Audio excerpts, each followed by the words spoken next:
Okay, I have 6 p.m. We are returning from closed session with nothing to report. So we are adjourning closed session and we are going to the Selma regular city council meeting for February 18th, 2020, 6 p.m. located at the Selma Council Chambers. Invocation by Deacon Ed Harmon of St. Joseph Catholic Church.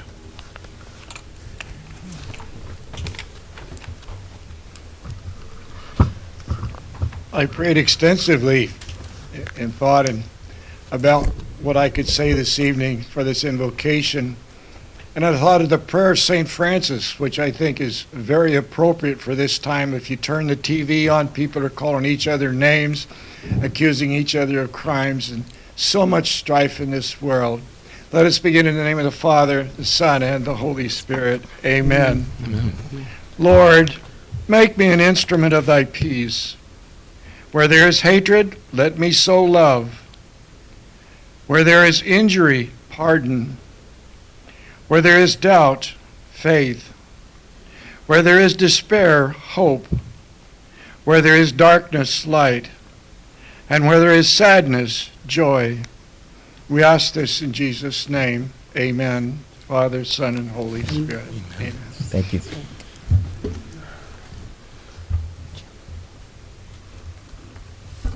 Everybody please stand for the flag salute. Ready? Salute. I pledge allegiance to the flag of the United States of America and to the republic for which it stands, one nation, under God, indivisible, with liberty and justice for all.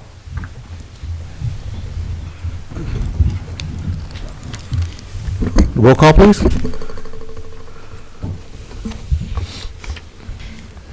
Councilmember Avalos? Here. Councilmember Robertson? Here. Councilmember Trujillo? Here. Mayor Pro Tem Guerra? Here. Mayor Franco? Here. Potential conflicts of interest. Any council member who has a potential conflict of interest may now identify the item and recuse themselves from discussing and voting on the matter. Franco, I want to, before we, I like for us to take a moment of silence for the victims that lost their lives in the coronavirus in the world right now. Just be more appropriate. Take a moment of silence for these people. Okay. All right.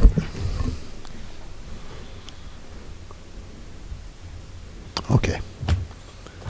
Okay.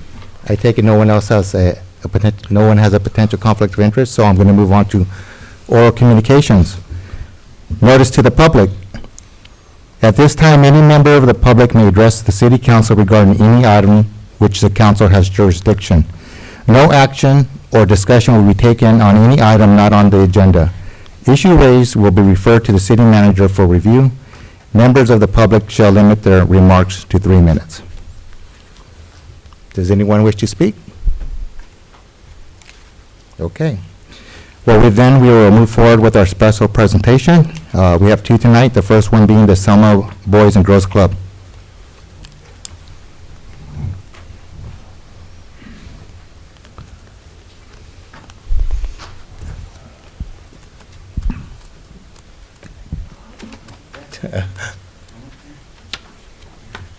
Star tonight. You're the star. Maria Gutierrez, star of the Selma Boys and Girls Club. Good evening, Mayor, City Council members, members of the city. My name is Mark Armenta. I'm the Unit Director for the Selma Boys and Girls Club. We started this competition, which is called Youth of the Year. It's a showcase started back in 1947, where Boys and Girls Club showcases their members. They have to write several speeches. One is overcoming obstacles. One is how the club helps them overcome those obstacles and becoming a member. So Maria Gutierrez was selected as the member to represent Selma in Fresno County, where there was 6 other members competing for Youth of the Year. Winner gets different scholarships, pizza from me and Ed's for a whole year. Yes, I know, Shane. Shane's like, yes, pizza. So tonight, Maria had competed. She was a finalist, first one here in Selma to actually compete and become a finalist. Unfortunately, we came up short, but overall, I'm very proud of this girl, and I would like for you to hear her speech. This is Maria Gutierrez. Good evening. I'm just going to start. Imagine you're told que no sirves para nada. In English, you will not be good for anything by people you thought believed in you. Now imagine you're in the 7th grade, and those same words play over and over in your head at such a critical time in your life. Those words really impacted my entire middle school experience. While growing up, my parents separated. Although they worked hard to provide the basics, they would leave early in the morning and get home late at night. During the time of my parents' separation, it took a toll on my childhood and education. I always wished I had a loving and supportive family, but instead my father would sit my siblings and I down on the couch and told us, "Ustedes son la razón porque yo no estoy feliz." In English, you guys are the reason why I'm not happy. No más son otro bill. You guys are just another bill to me. I felt alone. My older sister was the only one caring for my brother and I. So basically, no one was invested in my future. Shortly after, I was invited to the Selma Boys and Girls Club, and that opportunity allowed me to escape from my reality. So, the club became an ally of mine. At the time, I was struggling in school, and the next 2 school years wouldn't get any easier. The club made me feel like I belonged. My presence actually made people smile brighter. I could feel the love when I would walk through the door. The staff, Mark and Angelica, would make me laugh just to see a smile. Mark became a father figure for me, and there was times that I relied on him for strength. The club was a safe place to cry at, laugh at, and vent about my reality. Without the Boys and Girls Club and the staff, I feel like I would have gone down the wrong path. Once I stepped foot onto the high school campus is when I decided those words would no longer define me. I learned about college and started thinking about my future. I joined the Selma Boys and Girls Club Keystone Leadership Program, and it taught me how to be strong and believe in myself. My fellow Keystone members became brothers and sisters to me. They would support me in homework, encourage me, and let me know I got this. The recent years haven't been easy for me, and so many issues have surfaced. But thankfully, I have the Selma Boys and Girls Club and the staff. All these drawbacks won't affect my commitment towards my future goal. I've been working to obtain my worker's permit so I can contribute to my family and our bills, and eventually save for college. My goal is to become a nurse practitioner. I know it's quite the commitment, but I'm willing to put the work in. I enjoy helping people, and I want to give back to the healthcare community. To support this plan, I plan to take the CNA class and medical terminology class at my high school during my junior and senior years.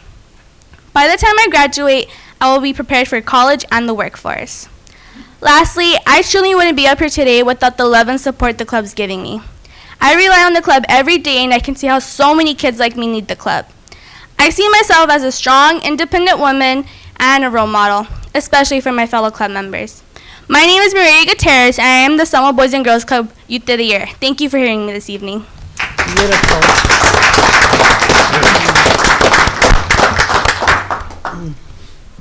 Raina, I'm not going to look at you because we talked about this when I came by to put this on calendar, and me and Raina she says, "I'm going to start crying." I'm like, don't look at me because I'll start crying too. Anyways, tonight, Maria doesn't know about this. So this is from the California State Assembly. Let me open this up. So California Legislative Assembly Certificate of Recognition is presented to Maria Gutierrez in honor of being recognized by the Selma Boys and Girls Club as 2019-2020 Youth of the Year. Thank you for setting the example for the youth in our community. Congratulations. This is signed by Dr. Joaquin Rambler, 31st Assembly District. Oh, beautiful.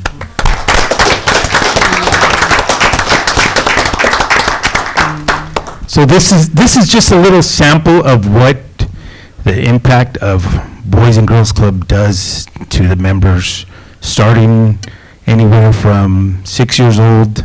Maria is one of the oldest members in the club. I have one senior that'll graduate from Selma who is a top 25 out of her class. So as you see, I get choked up because it's not just me, it's them. And I just come here just to give them my voice, run the programs, and try to inspire everybody that comes to the Boys and Girls Club. So once again, thank you for hearing Maria's speech.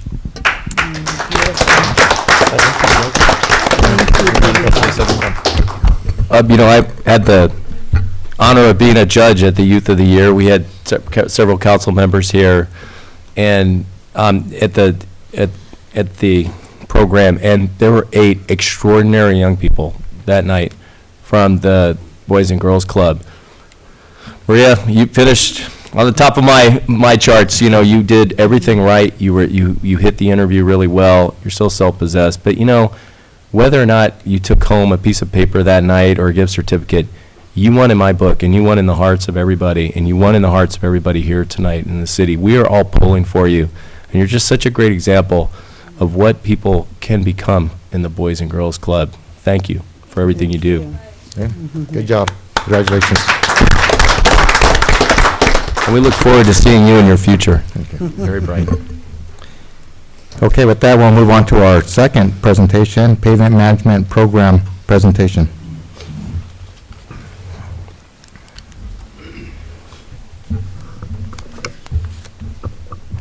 Is this on? Can you hear me? Good evening, Mr. Mayor, members of the council. My name is Joey Daggett, the engineers here. That's going to be pretty hard following that presentation. Mine's going to be kind of boring, pavement management, but I'll give it my best shot. So, this is Fresno COG adopted or allocated money for a pavement management system. You can go to the next slide. For essentially all the cities that needed it within the Fresno, county area. Senate Bill 1 they were able to get money allocated from Senate Bill 1 to develop this pavement management system, and Selma was one of the ones that was on the list because we don't have one. I think Fresno County and maybe City of Fresno might be the only ones that actually do have a pavement management system. Essentially, a pavement management system is a method that cities can use to identify paving projects objectively. So there still is some subjective, decisions that need to be made, but it rates the pavement based on a set criteria. Let me go to the next slide. So it's important to understand that SB1 funds, any kind of application you put in for SB1 funding, you have to have a pavement management plan in place. So this is a kind of a double positive for us. Number one, it allows us to go after SB1 funds because we'll be able to rate the pavement. It's one of the check boxes to get the funding. And number two is also, as I said, it gives you an objective chart of what is the next high priority based on the funds and projects we want to get done to maintain. What page are we on? So what is a pavement management program? I kind of summarized it here. What comprises the city's street network, and what are the conditions of the streets? What repairs need to be done and when? What are their priorities?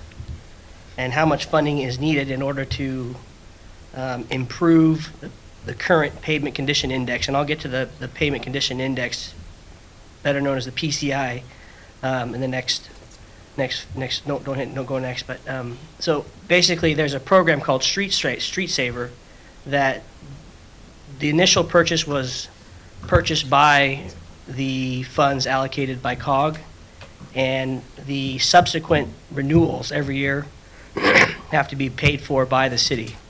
In 2018, I believe it was February of 2018, City Council adopted a memorandum with Fresno COG committing to the ongoing maintenance of this program. So they funded the first 3 years. That consists of purchasing the program, doing the initial assessment of the streets, and what that comprises of is having people literally walk or drive the different streets and assessing the pavement and rating it. And there's a long list of things they have to do to rate it. And then that kind of categorizes it based on width and arterial or classification, length. So there's the collection of data, and basically they gave us a report. So if we go to the next slide. So as I discussed, it establishes an inventory of the street network. That's literally people on tablets going to each spot along in the city. They inspect it, determine a PCI, pavement condition index. They develop appropriate M&R strategies. That stands for maintenance and rehabilitation strategies, and I'll get into that in further slides. This report also that was published provides a budgetary analysis for different scenarios. So, okay, we say we're going to put in $1 million a year towards our maintenance fund. So essentially the city, after they did this whole pavement management survey, they established an average PCI for the city of Selma. I don't know what I think it's like 59. If we throw so many dollars at it per year in our budget, what's our PCI going to look like 10 years down the road? Let's go to the next slide. So this is just after they did the assessment of all the streets, they gave us kind of a value of what it would cost to build those streets today. And this is I just throw this up there so you guys could see primarily how many centerline miles, the very bottom first column or second column, that we have compared to other other smaller jurisdictions. So Selma has 80 centerline miles of roads in the city of Selma, which is quite a bit. So there's a lot to maintain. Let's go to the next slide, please. Okay, so pavement condition index, next one. It's a rating system. So there's there's charts, and there's a copy of this report that I'd be happy to share with you. It's on the city server. If anybody has any questions and wants to read it, I'd be happy to tell you where it's at. Will your report be on there too, Joey? What? Will this report be on there Yeah, too? it'll be on. This is kind of just a summary of that report. Gotcha. So, again, pavement condition index. So a perfectly new paved road would have a pavement condition index of 100. That's best. And a road that's completely deteriorated would be 0. So somewhere in between there is a graduated scale. And go to the next slide, please. And just so you guys know, again, through this chart on there so everybody can see where we are relative to other jurisdictions. We have an average PCI of 59. So Huron and Kingsburg are both smaller cities, but have a lot less centerline miles to maintain. So comparatively, not terrible, but essentially not great. We go to the next one, please. That's just the average. That's a citywide average for all the cities. All of them are below average. Next slide. Okay, so this is a newly paved road, PCI 100, so it's perfect, right? There's no fatigue, it's brand new. That's the ideal situation. Next one. This is a PCI of 71, and some of the stuff you look for, this has transverse cracking, so there's different numbers you can assign. So this one's got transverse cracking, so they check a box, and it's kind of an automated program that they can put on tablets. The next one. This has a 55. So this one, it's got some patch cracking, utility cracking, a little bit of alligator cracking. It's got some joints. You can see where they had a utility patch or something down right past the center line to the right of it. So that's a utility patch cracking. That's obviously lowers the PCI. Next slide, please. And then it gets lower. This one's got some pretty bad alligator cracking. And then next one. This one, I think this is 14, so this is almost completely failed. So you can see it's got some depressions, severe alligator cracking, potential patch potholes that have been there. This is kind of the lower end of the spectrum. I mean, I don't think anything's really at 0 unless the road's gone, but this is darn near there. Next slide, please. So, the types of treatment strategies and the whole idea of this pavement management plan or pavement condition index is pay now or pay more later. So it's based on the principle that it costs less to maintain streets in good condition now than to replace them in poor condition later. And there's all kinds of studies out with charts and everything, but the general principle is with a little bit of maintenance now, you can save money by not having to completely replace it later, kind of like we're going to be doing on Floral Avenue. That's pretty much a full replacement. So I mean, just some examples, like on 2nd Street between Botter and Young Street has a PCI of 55. So it's a 55 now. If we were to do like a 1.5 inch mill, like grind it 1.5 inches off the top and do a hot mix overlay, it'll last longer and it'll cost less over its lifetime than to wait and repave the whole thing. Just one example. And there's different examples in here for different levels of the PCIs. And again, if you guys want to read this thoroughly, you're welcome to, but kind of just giving you cliff notes. So we go to the next slide, please. Okay, so the report that was done by COG, it provided us 3 scenarios, and the 3 scenarios were basically to give us an idea of the amount of money that it would take to increase your average PCI. So we gave them an arbitrary number, $200,000 per year, and that's just, we intentionally left it low just to get a comparison of what would really have to, because we knew that they were going to provide us with additional scenarios. So if we budget $200,000 a year in just maintenance alone, over a 10-year period, the PCI will decrease from 62, that's a typo, should be 59, to 39 over 10 years. So additionally, the deferred maintenance costs will increase from 28.3 million to 64.9 million. So what that means is currently, as we sit right now with the PCI, average PCI of 59, if we were to get everything up to, let's say, an average pavement condition index of 75 or 80, it costs $28 million. That's to get everything up to par. If we only throw $200,000 a year at it, in 10 years, that number will increase to $64 million. So I've got some charts to show you, but and then the same thing. So scenario 2, they gave us another. If we threw $2.7 million a year, which is really not realistic for a lot of cities, right? The PCI over 60 next, it pretty much stays the same. So to keep it, maintain it at 62 or 59, to maintain that, you'd have to put $2.7 million a year allocated towards maintenance costs for paving projects alone. And then the opposite side of the spectrum, so if we've got the low end, maintaining, and then the high end, scenario 3, improve to a PCI of 70, you'd have to put $3.6 million a year. It's just kind of an informative scenario to show you guys where we are and what's needed to at least maintain. We can go to the next slide, please. Okay, so this is a over 10-year period, 19 through 28, the PCI. You can see that current budget, that was the low. Scenario number 1 is red. The PCI drops from 59 or 62 down to 39. Scenario number 2 is the purple line. It essentially just maintains. And the green line actually increases the pavement condition index at the 3.7 million. We can go to the next slide, please. This is the deferred maintenance costs graph with all 3 scenarios. So red is 1, purple is 2, and green is 3. You can see how red just, increases.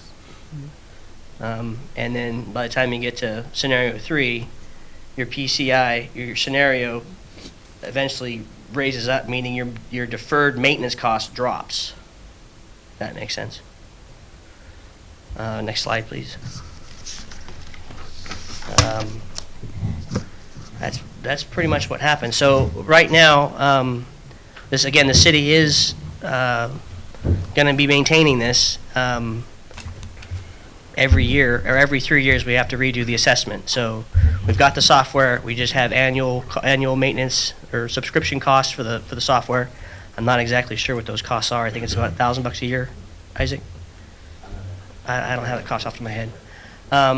But in addition to the SB1 funding, the pavement condition index is showing up on more and more grants every year. So it's important that we keep that up to date. We also have a memorandum of understanding with COG that we will maintain it.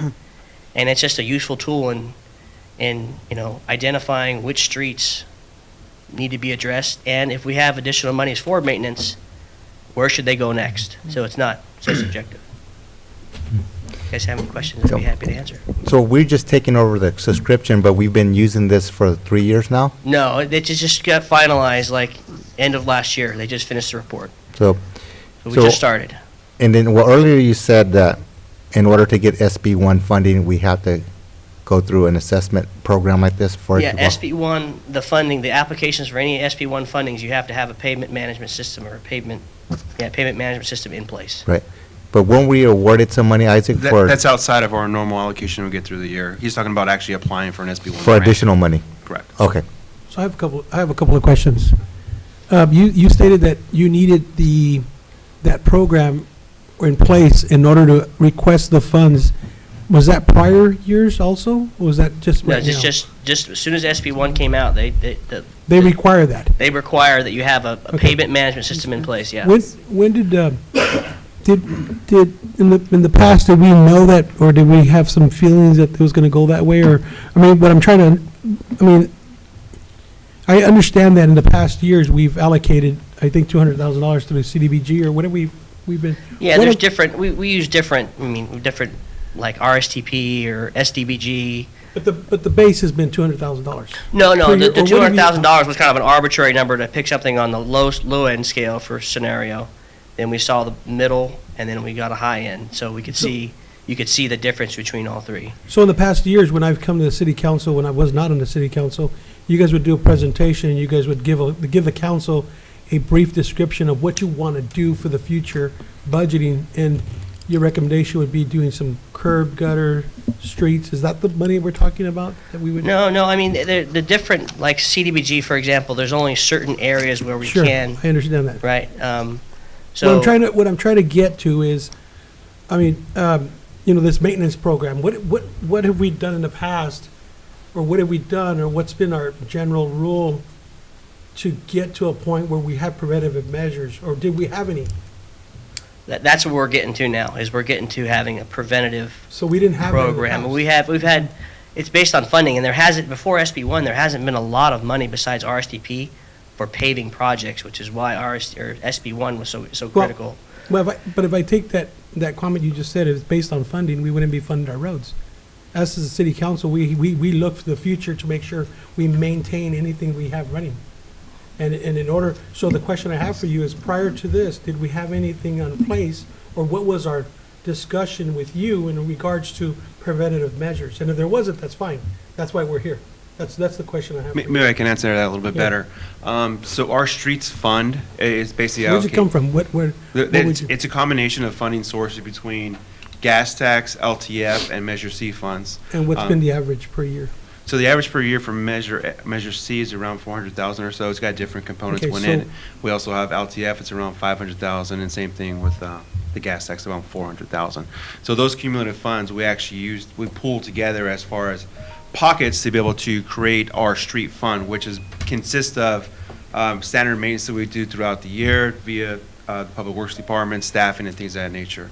So that's been our overall objective when attempting to do maintenance throughout the fiscal year. So the question I And then have. we've accumulated so funds. So back to the preventative measures, are you guys, so what I'm asking is, has the city staff had, so you're saying that preventative measures has been somewhat staffing? Day-to-day it's all- routine maintenance, Okay. filling potholes, things of that Mm, okay. nature. And then we've accumulated funds over a period of year from Measure C or whether it's LTF, and to be able to come up with a good project overall. For example, we saved up our Measure C funds to be able to allocate it to floral. So a large project overall that really needs large dollars, you're talking about $1 to $1.5 million to do a good-sized project. So it takes us years to be able to accumulate those pockets to be able to do those projects. So throughout the years, we're doing preventative maintenance through those funding sources, and at the same time looking to fund larger projects throughout the year. So when you're doing those preventative maintenance, have we been keeping track of everything we've been doing? Absolutely. We have records of all of our past projects and what streets are have been done as far as big projects goes. But like Isaac said, it's a lot of times we use it as matching dollars as well. So some of these grants we go after where we can find a project that qualifies for the grant, we have to have typically federally funded projects are 11.47% match, local match. So a lot of times, in addition to the maintenance, public works maintenance, we're using those funds for matching dollars on capital improvement projects. Joey, I have a question. Okay, in order to move forward, now, do we have a payment management plan in place? Yep, this is it. Okay, so this is it? This is it. Okay, so we're not going to be left behind? That's right. We're moving forward? It's done, yeah. Perfect. Did you guys go did the pavement management folks look at every road Every in one of Selma? them. Yep. Every single one? And did they each get their own PMI? Yep. Or every single PCI, individual? yeah. Every PCI? road got a PCI. Every Okay. street in the city of Selma. And so, just looking at the PCIs, none of the cities that are listed there are even average in the state. Their PCIs are below the 65 average. right. Selma's at 59, and we're not that bad compared to some of the right. cities. So it looks like it really shows the need for more funding for roads and more statewide funding, and SB 1's a really important component of that.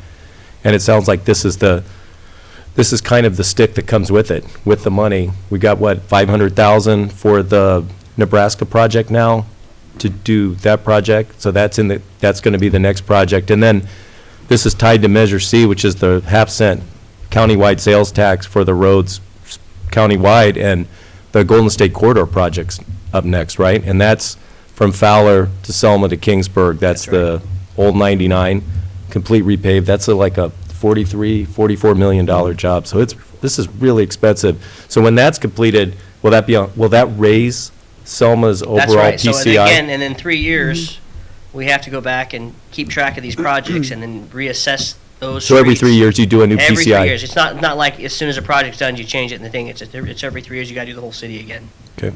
And we're on the hook for funding that. The individual cities have to Correct. fund their... After the initial funding by Fresno COG, the funding to maintain the program is on the city, individual cities. And that's not to say that we won't keep it up to date as we go through projects as well. And look for grants and We're just things not like going to go that. out there and do a massive survey Right, yeah, overall. that's- As we do maintenance, as we do upkeep, we'll maintain that system throughout the year.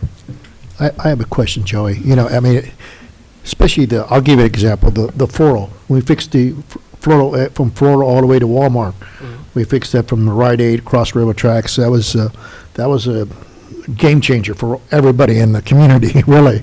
Everybody was all happy. And it took a while to generate that money from, grants and money we allocated. But in the long run, it really opened up our community. And it told us, you know what, we have to find a mechanism to fix our roads in our community. Not just, City of Selma, but other communities around us will be in the same boat. So there has to be money here, and this future plan for the management plan for engineering, which is for the future. And another question I'm going to ask you, Joey, when we do projects, we know some areas that we need to be looking at, do we take pictures and then put them in our file, and then later on, hey, next year we take another picture of that same road, identify it, hey, it is getting worse, and when we do assess these deals, as far as who comes on assessment, do we do it, or the COG people come down and do the assessment? Who does that? That's what this program does, is it's assessed every street in the city of Selma. So from there, we can recommend projects, but ultimately it's up to the council which projects we go after from there. So what we typically do is we'll identify the funding source, its constraints, roads that will qualify, or whatever project qualifies in that funding source, and then talk with staff, and then staff will bring options to council for the decision. We don't make that decision. Oh, okay. Mr. Mayor, if I might, also, one of the other key things at the COG meeting that struck me was COG discussed, at the current rate of funding that we all receive, cities receive through COG, we will not be maintaining our roads. The 2.7 million, we don't receive that annually, and so there is a need for us as regionally, as a council of governments, and then locally, to be looking at other ways to address and supplement that funding. Thank you. Good. Thank you, Joy. Thank you, guys. Consent calendar. All items listed under the consent calendar category considered routine. The complete consent the complete consent calendar will be enacted by one motion, roll call vote.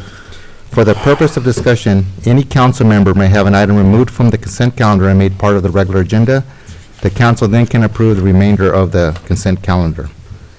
Would anybody like to have any items removed? Yeah, Mayor, I'd like to remove item D from the Item- consent. Okay.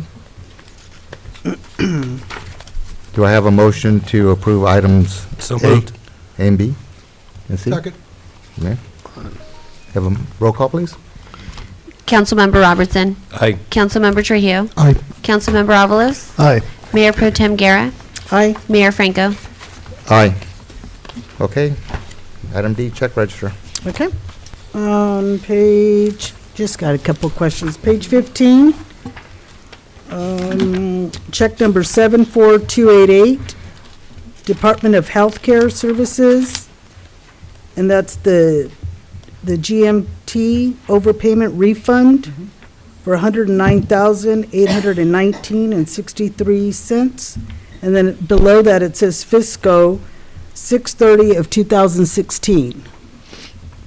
So that is a reimbursement for the amount of funds that we received for the GMT program. What had transpired is, when they created this program, they actually did multiple years back to back to back. The program itself, they started filing their reports a couple years back, but they did multiple years. So during the development of those programs and that reporting, when they initially started doing the reporting, they were structured to do it a certain way. And then they came back and audited all those years and said, no, you need to actually do it this way. So that's what you're seeing as a refund from the funds received during the audit of the reports. So this is part of the IGT? No, totally different program. This is Oh. GMT itself. So you have multiple programs. You have the GMT, the GMT QAF, and then you have the IGT. They go What does the through GMT Ambulance stand for? What does the GMT stand for? Fund. Ground Emergency Medical Transport.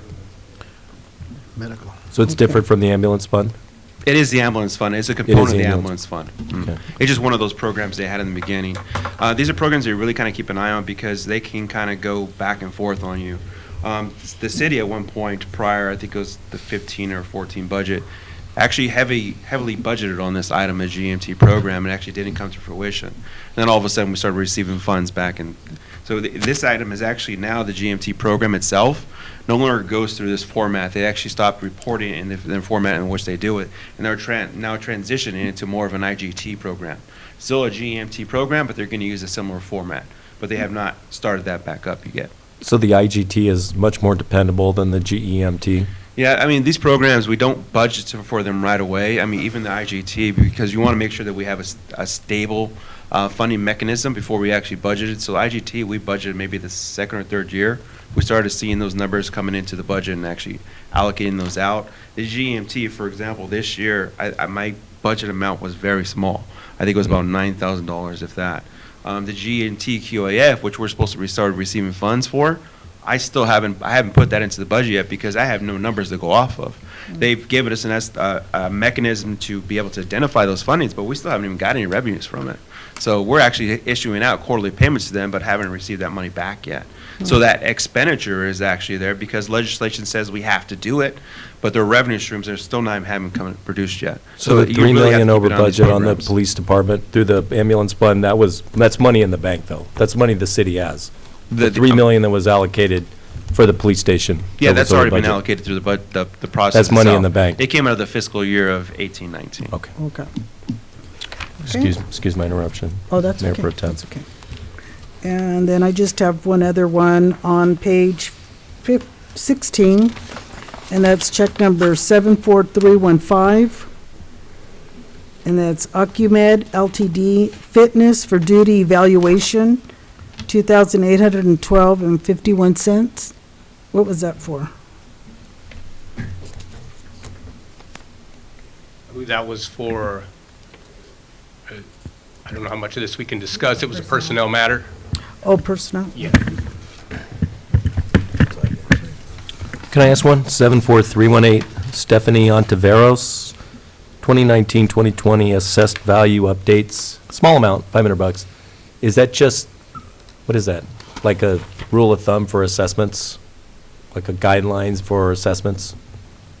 You know, I'll have to look at that information and get back to you. Okay. I'll report that out to you tomorrow. All right. Okay, that's it for me. I'll make a motion to approve. You have a second? I'll second it. Roll call, please. Councilmember Trujillo. Aye. Mayor Pro Tem Guerra. Aye. Councilmember Avalos. Aye. Councilmember Robertson. Aye. Mayor Franco. Aye. Okay, item 2, public hearing. Consideration of a resolution approving the creation of an underground utility district to convert overhead utility lines to underground facilities pursuant to Electric Rule 20A.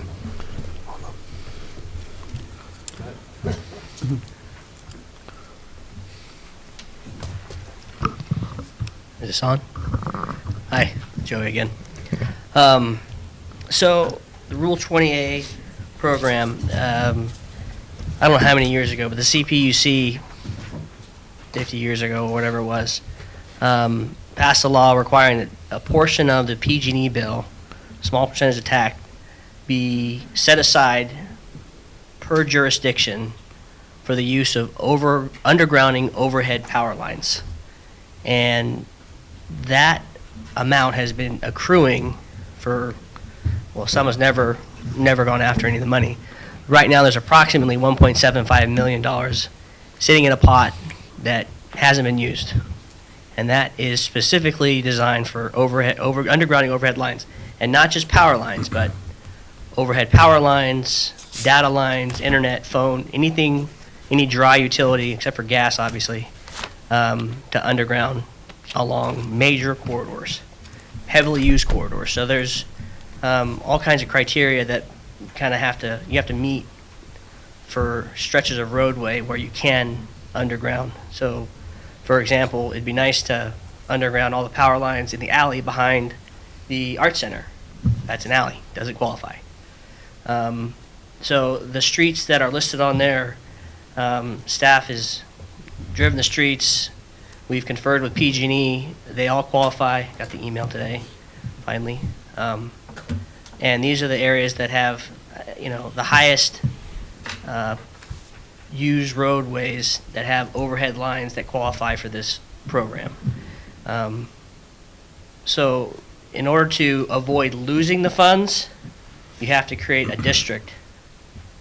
Otherwise, the funds in your pot will be reallocated to another city. And right now, with all the fires and stuff, what's the name of the city up there? Paradise. Paradise? Paradise. A lot of funds are getting shifted out of our pot of money to other cities like Paradise. So this resolution basically gets us on the list to start figuring out which one of these we want to do first. There is no set criteria for which area we do first. And just so council is aware, once council or staff, whoever decides, we want to start from, start them a call from Inuba to Floral. It's 6 years before you even get on PG&E's list to get the project done. So, and the other thing is PG&E does the work themselves. So $1.75 million does not go very far. FYI. But this allows us to protect the money, so the funds will stay in Selma's pot. So we're just, Funds. but we do not have funds to do a project just yet? I mean, is that enough to do a project? We just got to get on the list? I mean, I think they said it's like, we have to do what's called a joint trench composite. Joint trench composite means, so if there's overhead lines down one side of the street, and there's power, and then data, and phone, and everything else, a joint trench is basically a section, a trench, where you have power lines on the bottom, some dirt, data lines, some dirt, and then some other kind of, different lines for different utilities. It's called a joint trench. So it's $15,000 a foot, I think, something like that. It's ridiculous.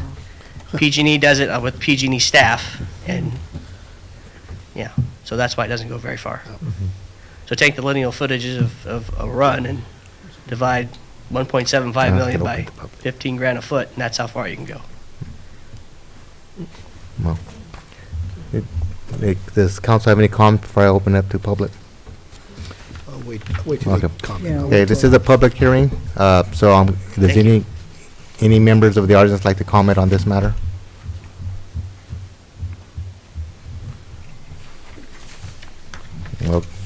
Okay, seeing none, I'm bringing it back to council. Oh.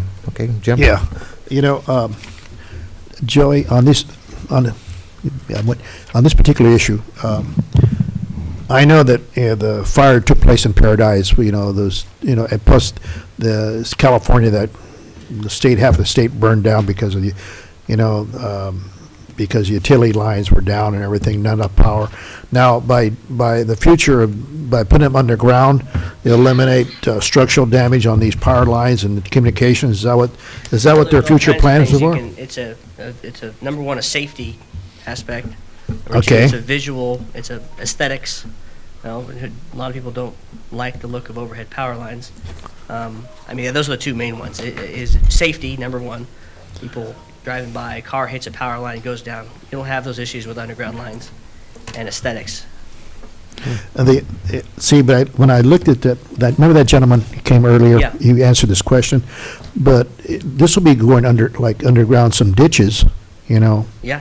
and you're talking about telephone lines, PG&E lines, underground in a CID ditch, and how deep do you dig a trench under a CID ditch? I'm going to ask you that question. They'd have to do directional drilling to get underneath the ditch, and they'd probably have to be 10 to 15 feet below the flow line of the ditch. And then, I mean, when you're running water through it, it and does they seep also to. wouldn't be able to bore it during the That's season. the other issue I'm going to ask you a question here. Yeah. As time goes on, deterioration of, material. Yep. Okay. Yeah, so everything would be underground. So, I mean, if you see power lines going down the street, and you see a bunch of branch lines branching off to houses and feeding a weatherhead on top of a house and in the panel, that would all have to be underground, brought up, the service reconnected at each house, which is why we had to notify all the adjacent property owners along these stretches of roadway. Because if they're in the district and council does say we want to move forward with this stretch of road, well then they're going to get their power and their phone reconnected via underground. Well, because our new subdivisions already, Yeah, all new all new subdivisions are subdivisions have underground things. It's just the old structure in our community, they have the power lines and, utility lines with poles, So really, in the future, we're basically asking for money to fix our old infrastructure housing area, basically, if you stop and think about it, So how can we acquire, by doing this, can we get some of that pot of money for our structure in our communities? No, I mean, the best we can get out of this, the city could, aside from the aesthetics, the safety, is when they dig the joint trench, they're going to have to redo sidewalks, redo ADA ramps along these stretches. So when the project does come to fruition, whichever project you guys choose, it's that whole stretch, both sides of the road, if there's power lines on both sides, will have to be brought up to current standards. Okay, thank you, Joey. Question, how does the PG&E bankruptcy affect this? If there's a successor company to PG&E when they emerge, will these credits transfer to the new entity, do you believe? I have no idea, Neil. They necessarily would. This is a fund that's created by a law enacted by the state legislature. Basically, a portion of bills is taken out and set aside. That money stays there. So it would go from one entity to the other if there was a new company providing? If PG&E Electric gets and gas. taken over by a hedge fund, which is the likelihood they're talking about, the hedge fund would have control of that obligation. We would just use apply to that the new money. company for the Yes. credits. We had a developer, city manager that came in, I know you talked to him, I did. He was looking for undergrounding utilities in an area of town in front of, I think, Selma Cinemas, Stillman. Is that a big enough street to be a collector? Would that qualify? That's a minor street. That's a minor street, so it wouldn't qualify for this Well, program. We checked on that street specifically. Yeah. That's what immediately came to mind when I saw That's that, a local because street, it's yeah. asking about undergrounding. Okay. And then on the maps, I can't really, can we blow those maps up so we can see the street names a little bit? It's kind of hard to. It looks like it's Dinuba, McCall. Yeah, you can't the It's old just hard to fire see the council, streets. Laurel, Couldn't read them. and Nebraska, where second turns into Nebraska, Okay. going out. Well, there's the map, and then I supplement it with the list on the resolution. Yeah, no, I see the list. That explains it. Just, if you could just label them on the map. Yeah, I can. Thanks. And then just one last, is there a funding per year, a credit per year that the city gets, like, that builds up? So we have 1.75 million in the Bitcoin bank. How much builds up every year? I can check on that. I can find out how much we've been getting annually. And- It's not a and- set amount, but I can check. It sounds like if you have a fire, you go up on the list, like Paradise is the, they had the worst. I just know that Fire the way I answer that is that the jurisdictions that aren't using it and haven't used it for a certain period of time, a certain percentage of your pot gets reallocated to higher priorities. Or locked it down in the sense of what we're doing now by creating the district. Yeah, well, this locks it down. This locks it down so it doesn't go to any other Right. areas. Right. I can check on that and get back to you. Okay. Is this, Neil, we don't need a second reading on this one, that we're good to do a resolution? No, this is, all you needed was the public hearing. You just adopt the resolution if you're so inclined. Okay, is there a motion to adopt this I'll make a resolution? Second it. Roll call, please. Councilmember Trujillo. Aye. Councilmember Avalos. Aye. Councilmember Robertson. Aye. Mayor Pro Tem Guerra. Aye. Mayor Franco. Aye. Item 3, regular business. Council requests discussion of the bicycle license program.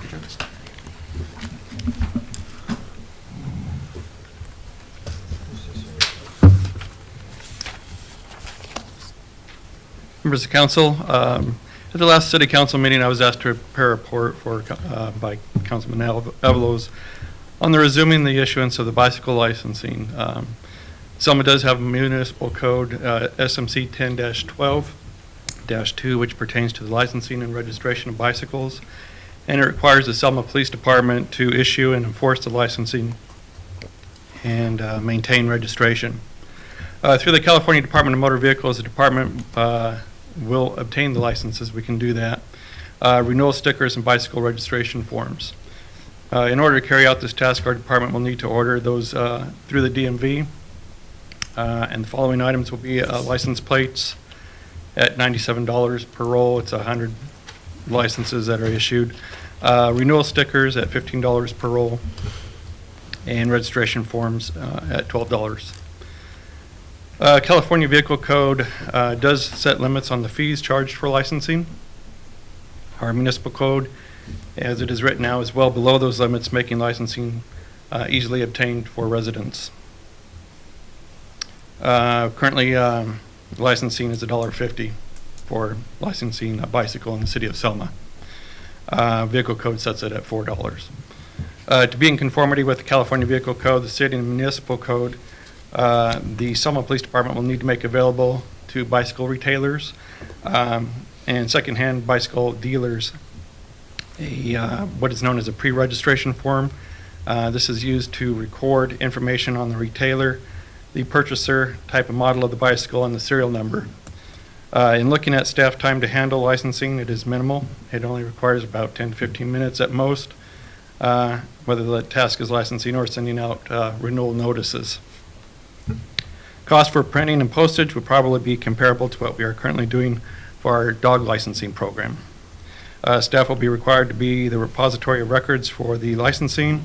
However, the dog licensing like this is easily maintained in a similar type computer program that we currently have, which would keep the records, transfers, and provide renewal notices to those that need bicycle licenses. At this time, it's something that's already on the books. We already have it there. It's in our municipal code. It's just a matter of re-implementing this program and get it started again. With that, does the council have any questions? Since I brought it up. You know. This is your No, request. Hey, no, the reason why I brought it up, Terry, it's another source of revenue for the city of Selma. It's been on the books for a while. And I brought it back to initiate the revenue structure plan for the city, but at the same time, it's to help our community, people that are, driving at night with no lights, you know what I mean? It's a safety thing. And the other day, today, I was coming to city council, and this guy, right in front of McCall, he pulled right in front of me. I mean, for no reason. And a good thing I slowed down. If I wouldn't have slowed down, I probably would hit the guy. And if it was not just me, but the car behind him, kind of like, we all looked at each other, what's wrong with this guy, man? But I think by putting a license on these bikes, it'll tell the person on that bike, public safety. City of Selma is caring about public safety for the residents of Selma, but also it's another revenue plan for the city of Selma. For us, it's not a whole lot of money. This is just a start, but at the same time, people that are, I want to put more situation on we have some issues on the streets at night, people on the bikes that are doing crime activity, and they don't have no lights. I don't have to explain because I've been on the ride along. We have pulled individuals with bikes, and we have taken individuals in. Warrants on the record, and these, I call it the bike gang. I call it the bike gangs at night, and I'm sure that they're carrying illegal activity at night. And by doing the license, it'll not only create a safety issue, but also it'll provide the streets a little more safe. It'll give the law enforcement a little more opportunity to pull somebody over with a bike doesn't have a light, to question him. If you're doing something wrong, you're going to get nervous. Trust me. I already know. I've been on a ride along. Trust me, I already know. But I just want to make sure that it's just another way we can put more teeth on the streets to help officers, to help some activity that's going on in the streets that we know already. We're not blind to the situation, but we just want to make sure that everybody's safe out there. We want to make sure that we're sending a message out there to everybody. We're going to make the streets safe, and we're going to create a revenue structure plan, and we're going to take this money to maybe use it for covering graffiti up on our streets in our community. Programs for the kids at the school for bike safety. We used to do that back in the days. Our officers, before we got understaffed, way back then, I know.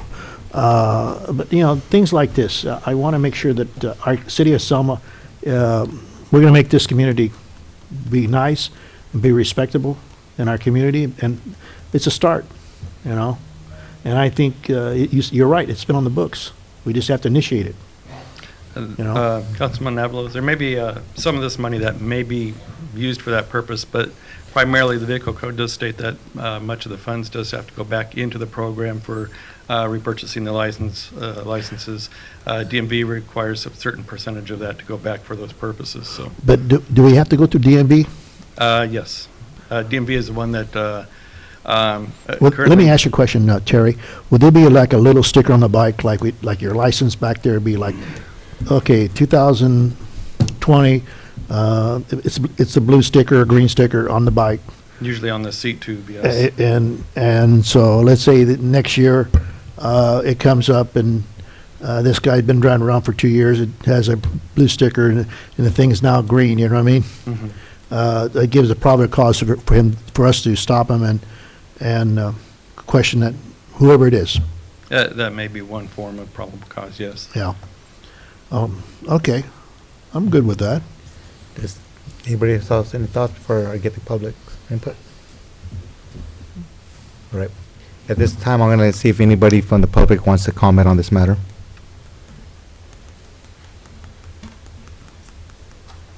My name's Dan Reese. I'd just like to address this to Mr. Avalos. What do you think this is cost effective to do that? And I understand what you're trying to do is to go after the criminals, but what do you think the value I'm going to tell you is? something. It will be cost effective in the future. No, right now. And right now, it's like anything in life, you know, you have to kind of invest, and in the long run, you'll see the rewards. It's like anything else, like building, it's like floral, we had to invest, save money, invest, fix the street, make it nice. People like it now, right? Like what they see. It's like anything else, like in our community, you have to kind of invest a little bit, and they like down the road, they like what they see. You're gonna see that, trust me. Well, the reason I ask that also is because you're saying, what could we do with that money? So what do you think the revenue out of that is? I'm not trying to put you on a spot, but, you know, is there any revenue to that in actuality? It'd be minimal. Okay. So that's what I like to present, you know. You're saying revenue, and I don't see any revenue on it, other than the fact that you want to research people on the streets for criminal activity, which I don't have a problem with that either. You know, but revenue, as far as revenue is concerned, I don't think there's any. You know, I mean, that's all I have to say. okay, that's fine.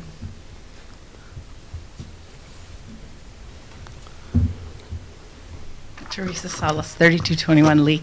I agree with him. At $1.50 a bike, I don't think you're going to be making a whole lot of money, especially it sounds like what the cost of the actual purchasing of the things is going to probably be a wash. And I really can't see how you're going to be pulling people over in the middle of the night if you can't see their stickers on their bike. But I do agree that it is a good thing to track the bikes because so many people their bikes come up missing, you know, and if they have that sticker and it can't be taken off, then it's a way to trace those bikes. If you find one thrown in an alley somewhere, you can hopefully find the owners to the bikes that get stolen. But I don't see how it's going to prevent crime, and I don't see how you're going to make any money on the $1.50 a bike. You just admitted to us right now, it's a good thing. No, it's a good thing for Okay. people whose bikes get stolen, Well, yeah. but not for the reasons that you gave, sorry. Well, I mean, you know, it's a start in things. So it does, it seems like there's a collateral effect here, and that is potential to recover stolen bikes. There are also folks who ride their bikes while they're inebriated or under the influence of some other type of drug, which would, you know, potentially get those unsafe drivers off the road and generate fines for those types of, where they called, is there a biking under the influence? Is it like a DUI? Is it akin to that? Similar charge? There's a vehicle code section for that, for bicycling while intoxicated. Okay. Vehicle codes cover those sections for that. So it'd be a similar And there are offense to a related DUI? fees, for that, yes. But that's already in place, isn't it? Yes, Correct. that's already in place.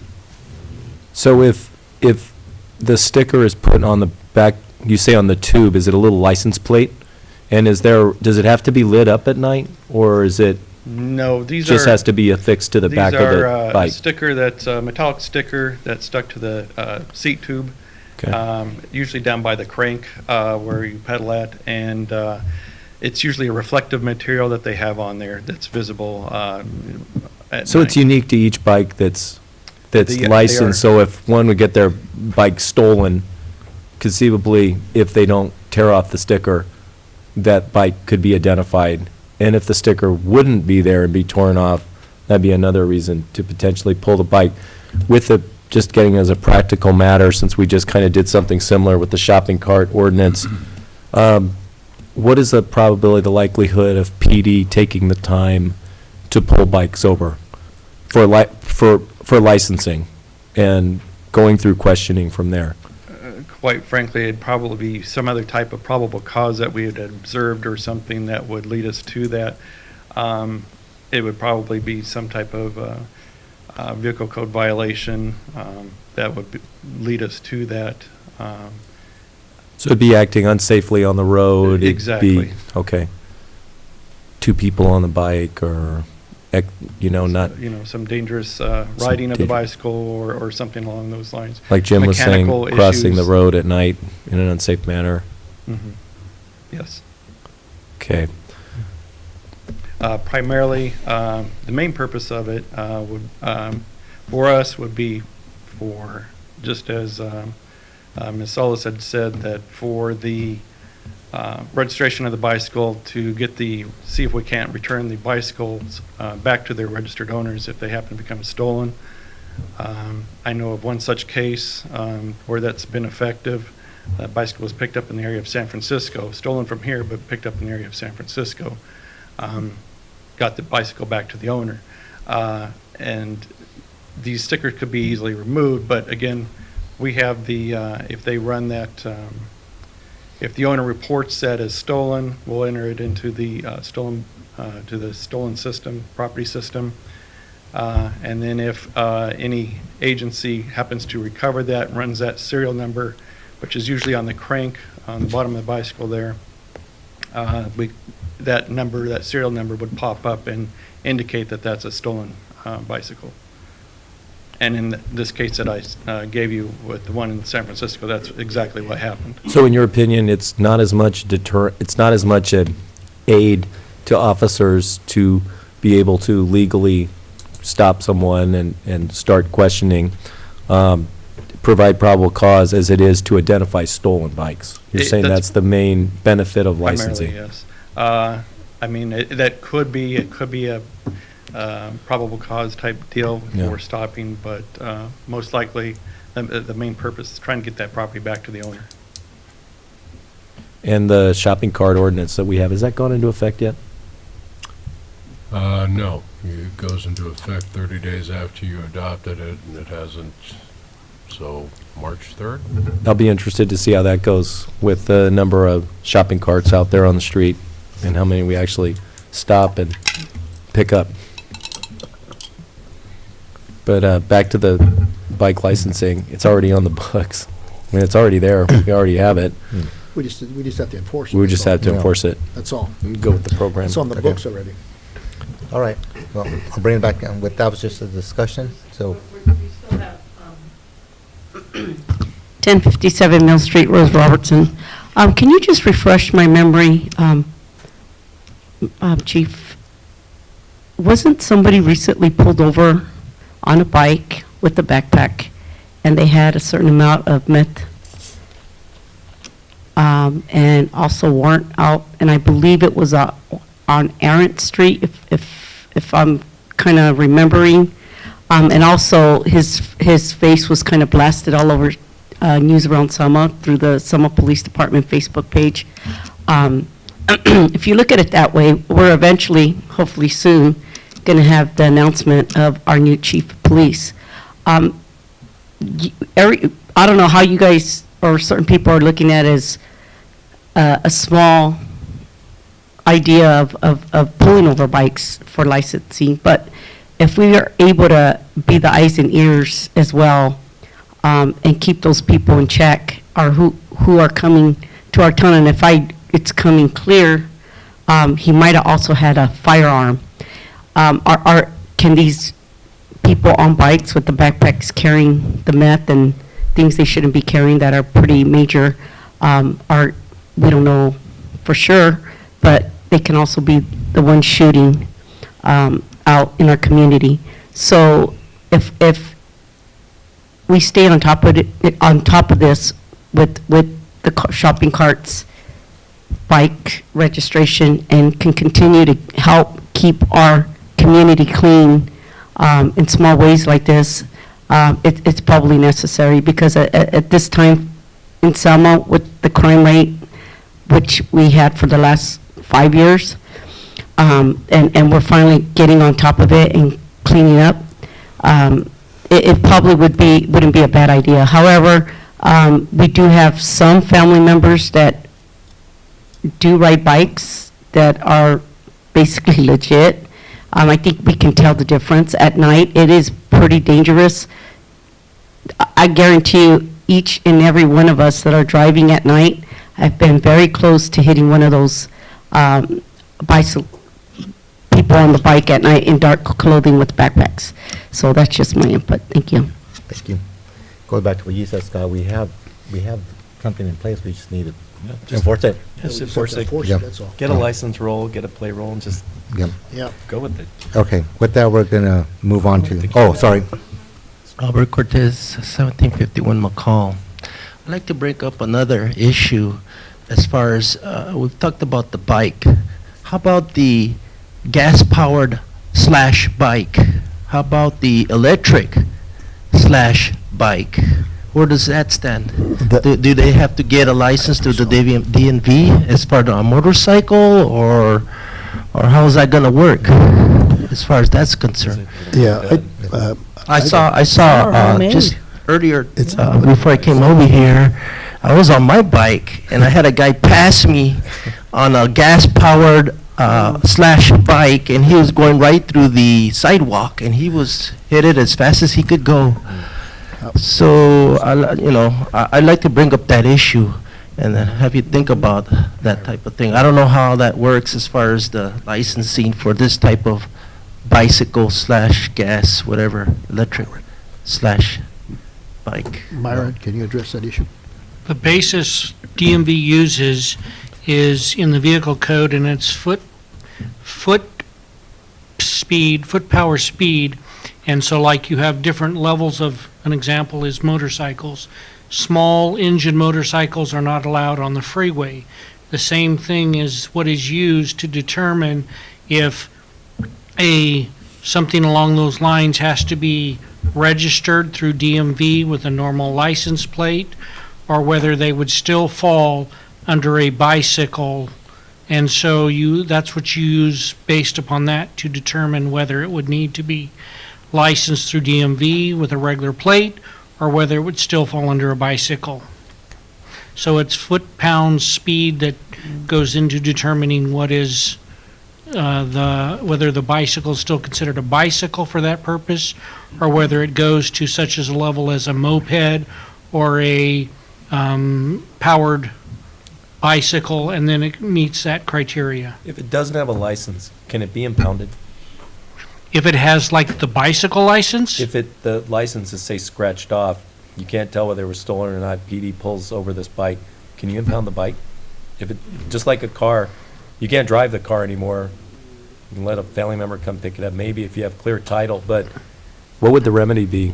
What would the penalty, criminal law be? Just because it doesn't have the bike license. And there's no or record of this person at City Hall. Without having a record of who the owner is, or that it is stolen, or somebody saying it is stolen, we would not be able to impound that without some other information that somebody, like said, comes forward and says, that's my friend's bike, that's somebody else's bike, any of those types of things.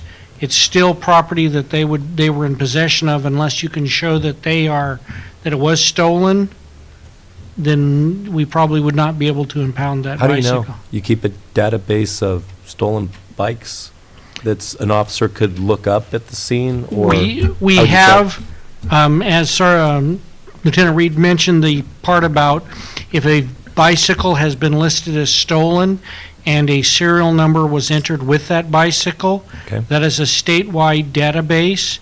And so we frequently run bicycles, and on occasion it comes up stolen. But I would say for the most part, most people do not record and or have the serial number for their bicycle. And if you pull someone over and because they don't have a license, you can't just impound the bike right there? No. That's what you're saying? Could you cite them for not having a license so they can go get one? That would be it would have to be under the municipal code. Okay. All right. Okay. With that, we're going to move on to item 4. Sure. I guess it's a new break. Are you going to keep good. rolling? I'm good. Keep rolling? Yep. Okay. Keep going, man. So that will move item 4, presentation and discussion regarding the fiscal year 2018-19 financial statement with the independent auditor's report. Thank you, Mayor, council members. The item we have in front of you is our annual presentation for the completion of the draft financials. As you're aware, they are considered draft until they're approved here tonight. We have Bill Patterson here today, who is a partner who does our audits. He is with Sampson & Patterson, so I'll go ahead and turn it over to him at this time. Thank you. Okay, thank you, Isaac. Good evening, Mayor and council members. Now, do you all have a copy of the financial statement in front of you? Okay. Pardon? Part of the packet, okay. I believe it starts on page 34 of the packet. So I'll go through the financial statements. Feel free to interrupt me as I go along, ask any questions, and I'd be happy to answer those for you as I go on with the presentation. Now, over on page 37 of the council packet is the independent auditor's report. And this is where we give our opinion on the financial statements. Our opinion is down at the bottom of the page. We gave what is referred to as an unmodified opinion. That basically means that we believe that the financial statements are fairly presented in accordance with generally accepted accounting principles. Or another name for it is a clean opinion. We're giving you a clean opinion on the financial statements. Now, the next section of the financial statements is called the management's discussion and analysis. This begins on page 39 and goes through page 45. And this was prepared by Isaac in the finance department. It gives a general overview and analysis of the financial statements from management's perspective. There are a couple of schedules I wanted to take a look at. Pretty much all of the city's financial transactions can be summarized in a couple of pages. The first one being over on page 41.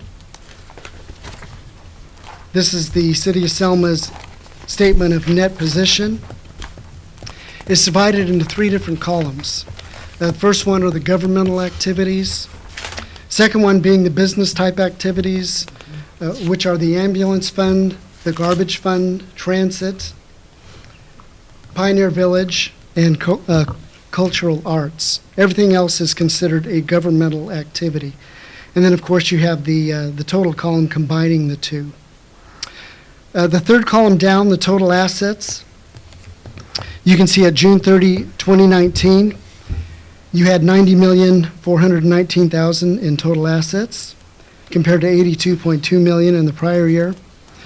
So you had an increase of a little over $8 million in total assets during the 18-19 year.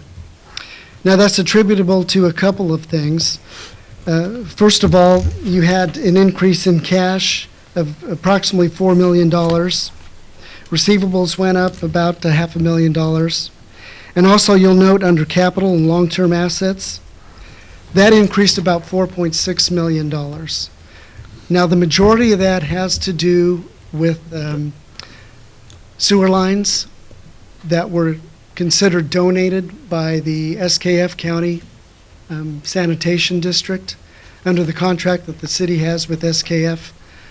Those improvements are considered to be owned by the city, and they have to be reported on your books. So even though the cash expenditure for those improvements didn't come out of the city funds, they are a city asset, and they needed to be reported on the city's books. Aren't they a city liability too? Because the city's paying it back through the state revolving fund, right?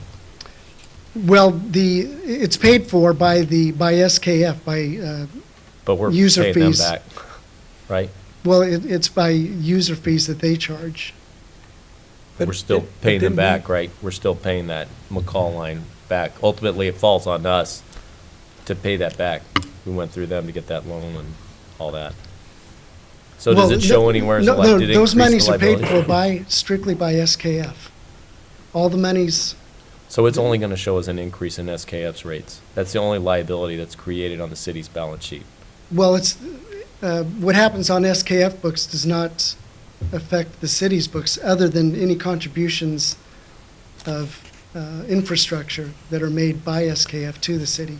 So which- it's the ratepayer that's paying for it. It's the ratepayer, exactly.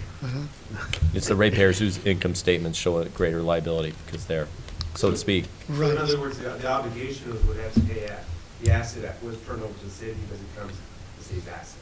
It was turned over, but it was paid for, in effect donated by SKF. Correct. Okay. Well, And but that increased the that's our capital. line. That's why we're. That's why it's turned over Right, to us. right. That's why it's not because they handed it over. It's because the way the contract's written out.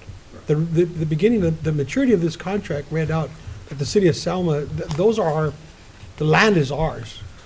So that's where it comes out. So they can do any kind of infrastructure, any kind of purchasing, but that land is ours. So that's our line. the question I have for you is, and probably you're not the person I should be asking, because we've had this discussion in our last budget, right? And I kind of went off here. But the question I have for you is, when you're saying that that's SKF's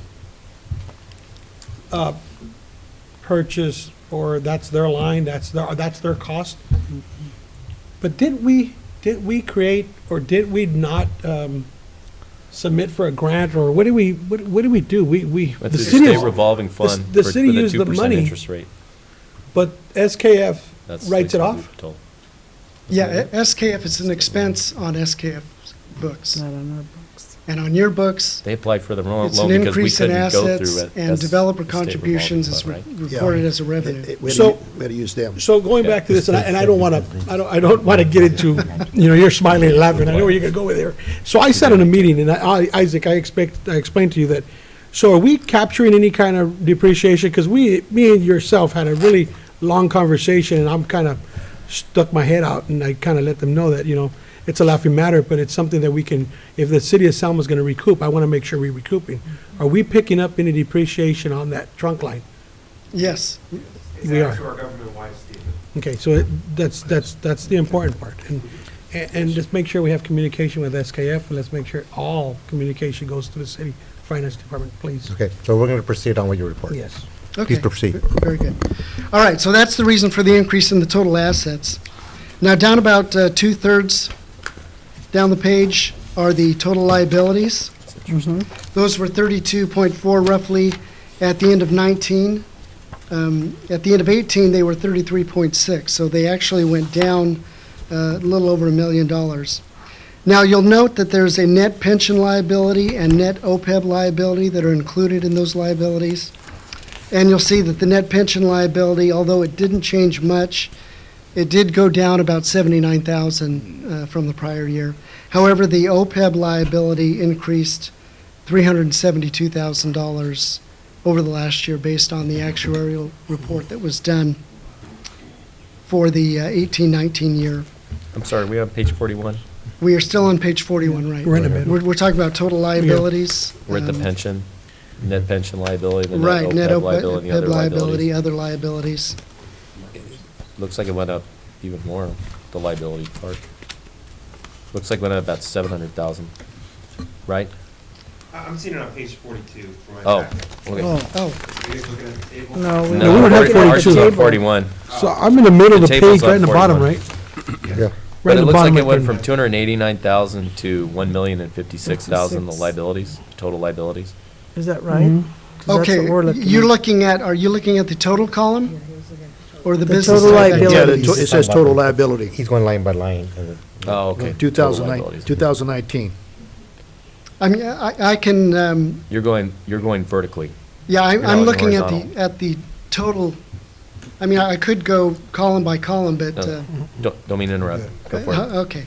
So I'm looking, again, I'm looking at the total columns. Total liabilities decreased about $1.2 million from the prior year. A lot of that having to do with the long-term debt that was paid during the year, too. You had no new additions to long-term debt, but you did have debt service payments that were made, which decreased your liabilities. So you have assets minus liabilities equals your net position or your equity. That is demonstrated in the last three or four line items showing the investment in capital assets net of related debt. 46 million, you had restricted net position of 21 million, and a negative unrestricted net position of about 6.8 million. So overall, your net position did increase roughly about $9 million from the prior year. Over on page 43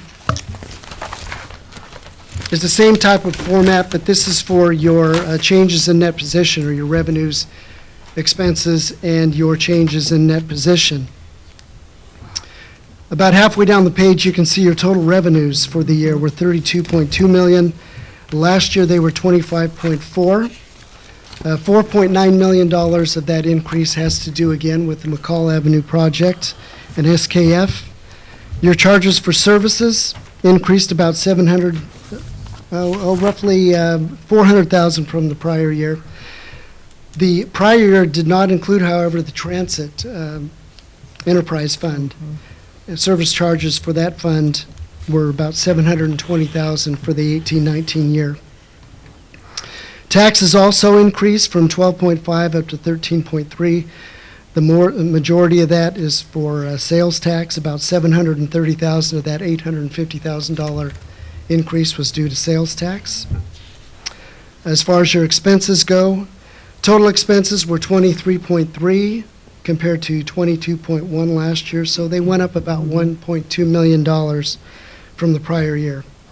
Overall, you had an increase in net position from 3.3 last year up to 8.9 this year, so an increase of about $5.6 million or 5% compared to the prior year. Over on page 48, one other comment I want to make about these two statements we just looked at. This is on the full accrual method of accounting. Okay, so it's as though the city's books are accounted for in the same way as a for-profit entity would be accounted for. Because some of the statements we're going to be looking at in just a moment, those are presented on a different basis of accounting, and I'll go through that briefly with you when we get there. Over on page 48, these are the governmental activities, and these are presented on what is called the modified accrual method of accounting. And this uses what is referred to as a current financial resources measurement focus. You'll notice the assets and liabilities that are listed here are all short-term. You won't see any long-term assets. You won't see any long-term liabilities. This just gives you what the liabilities are, what liabilities will have to be liquidated within the next 12 months, and what assets are available to liquidate those liabilities. So you can see the general fund, the very first column. You had assets of 5.9 million, liabilities of 1.3, and you had total equity or fund balance of about 4.5. Now there are three other funds listed here. These are called, referred to as major funds. Based on certain financial criteria, a fund is determined either to be a major fund or a non-major fund. These are the only three other funds that, based on the criteria I mentioned a moment ago, are considered to be major funds.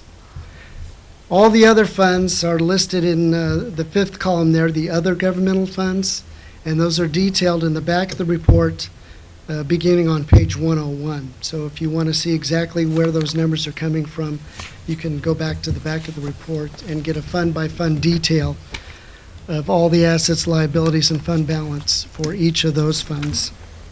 So in total, the total government funds had assets of $29.3 million, liabilities of $2.6, total fund balance of $26.7. The next page I want to look at is over on page 50.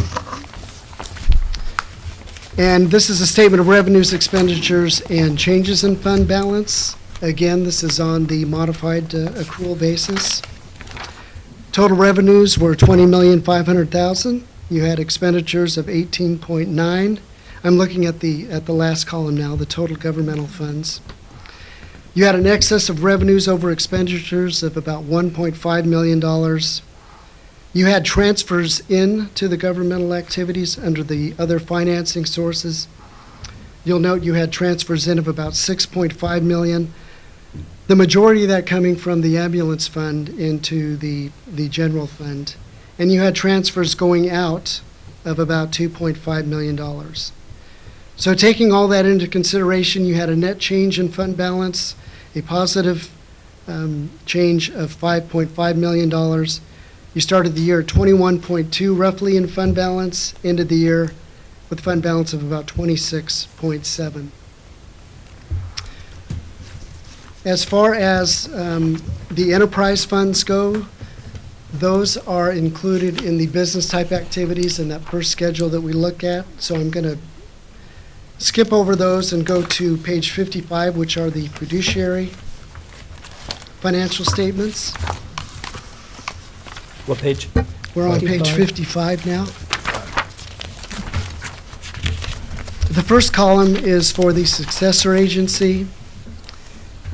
The second column is for agency funds. Those are funds that, where the city acts as a fiduciary in a fiduciary capacity. Total assets for the successor agency, about $1.4 million. The liabilities were 5.2. So the successor agency was in a deficit position of about $3.8 million as of June 30th of 2019. And if you look over on page 56, this shows you the additions and deductions and change in net position. You had a positive change of about $176,000. So you ended the year with a deficit of about 3.8. So that went down about $175,000 from the prior year. Now, the next section of the financial statements are the footnotes, which begin on page 57 and go through page 90.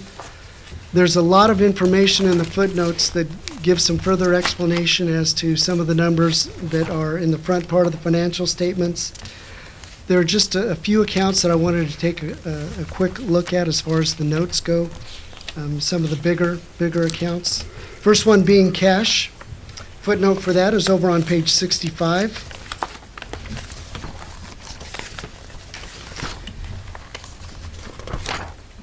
And at the top of the page, you can see the cash and investments at June 30th of 2019 were $31.9 million.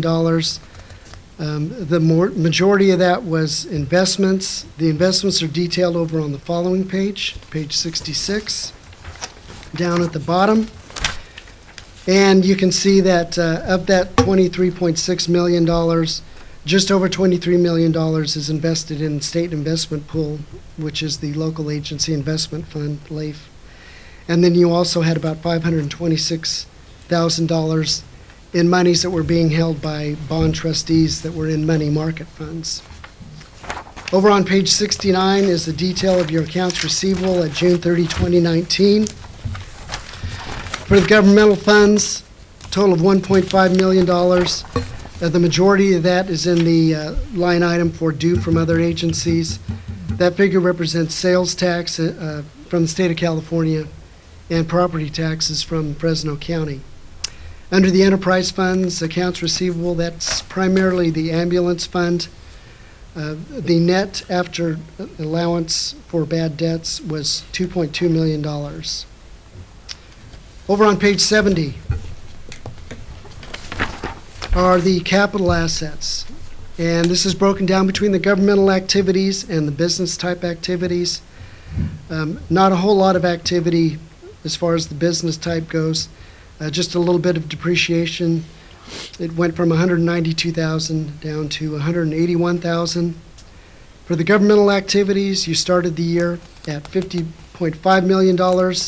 You had net additions of 4.8. You had retirements of 158,000. At the end of the year, you had 55,210,000.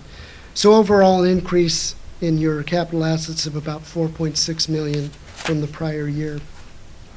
Over on page 72, note 7 is your long-term liabilities. First column, you started the year with liabilities of 10.6. You had increases to compensated absences of a little over $100,000. You made debt service payments of $715,000. So you ended the year with outstanding long-term liabilities for the governmental activities, $9,988,000. So that's a decrease of about $600,000 roughly from the prior year. The last column there, the due within 1 year, that column shows you what your debt service payments are going to be for the 1920 fiscal year. Pages 70 through 78 just gives you some more detail about each of these liabilities that are listed here and the debt service requirements for each of those to maturity. The next footnote that I wanted to take a quick look at is the pension footnote over on page 85.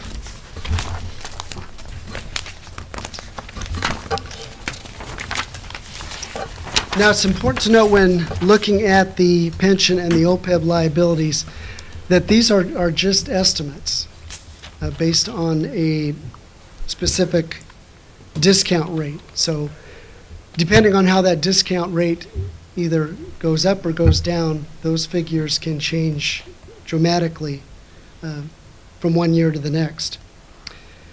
If we look at the middle column of that table there, the current discount rate that's being used for the financial statement purposes is 7.15%. For the miscellaneous, the liability is 6.9. For safety employees, it's a little over $8 million. So what you have on your books at June 30, 2019 is $14,960,000.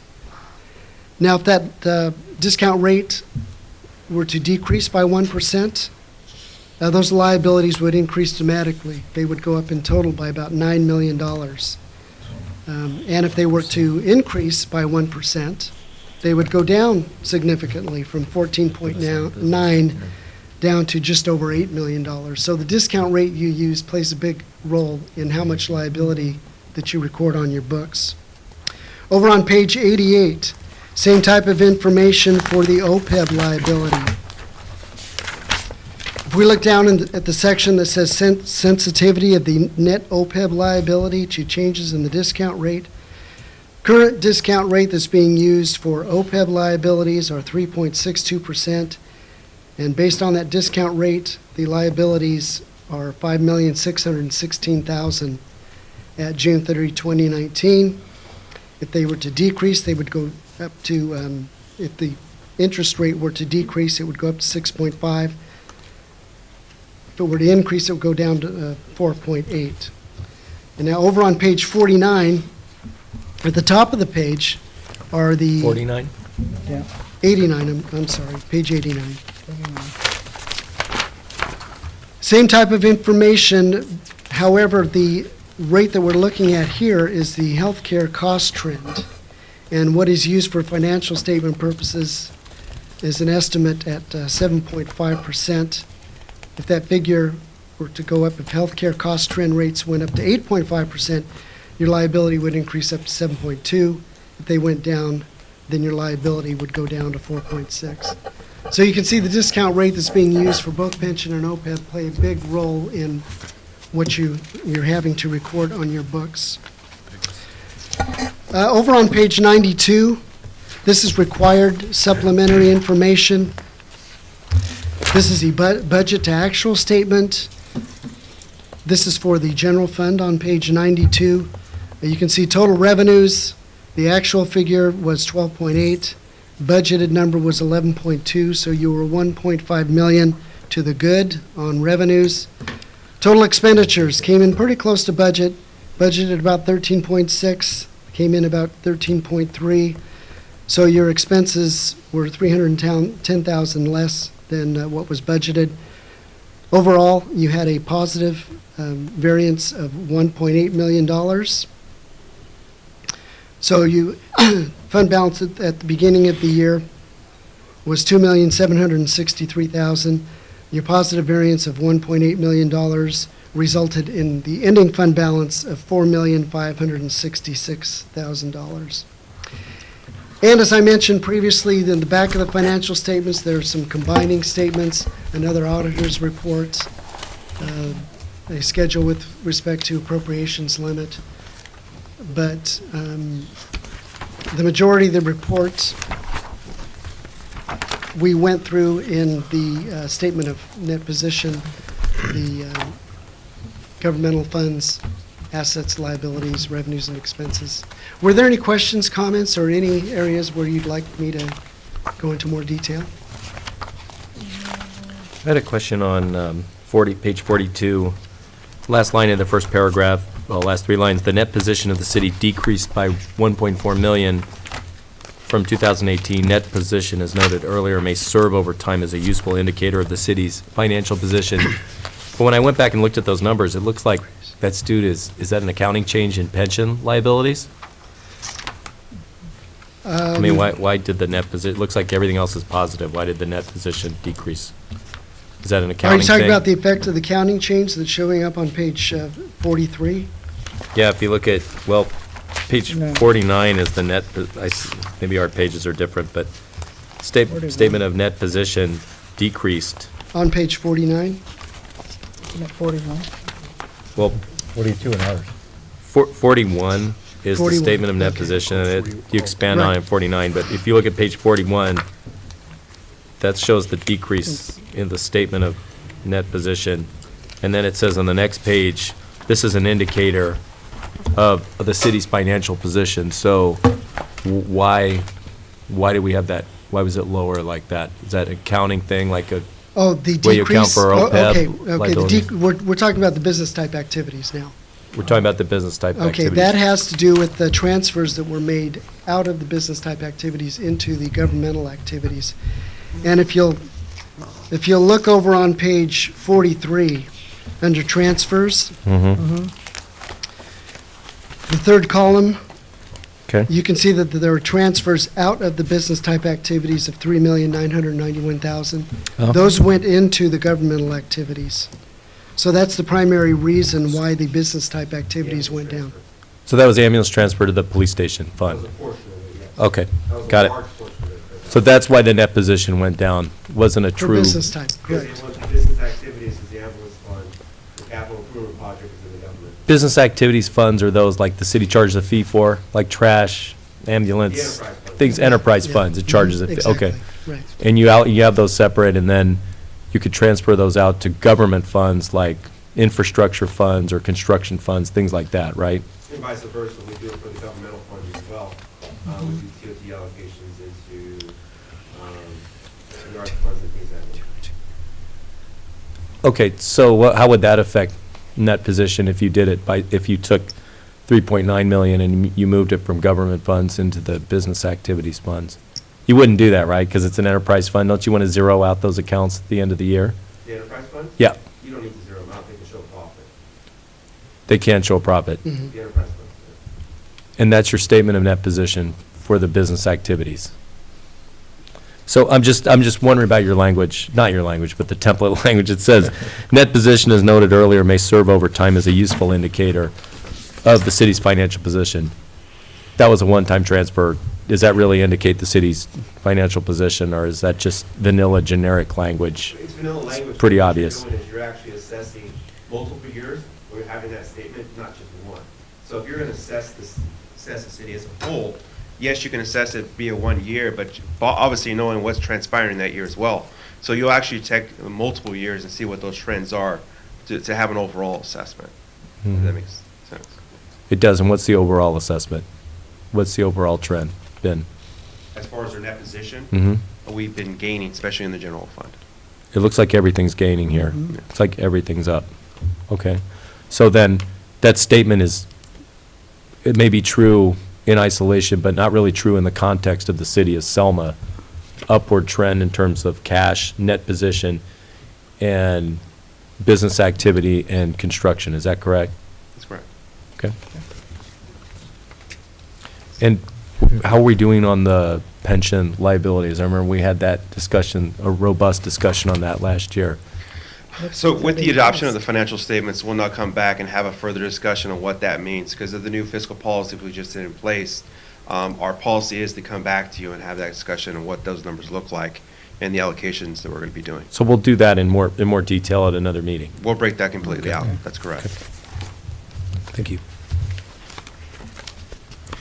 All right, I think with that, does anybody from the public have any comments on this presentation?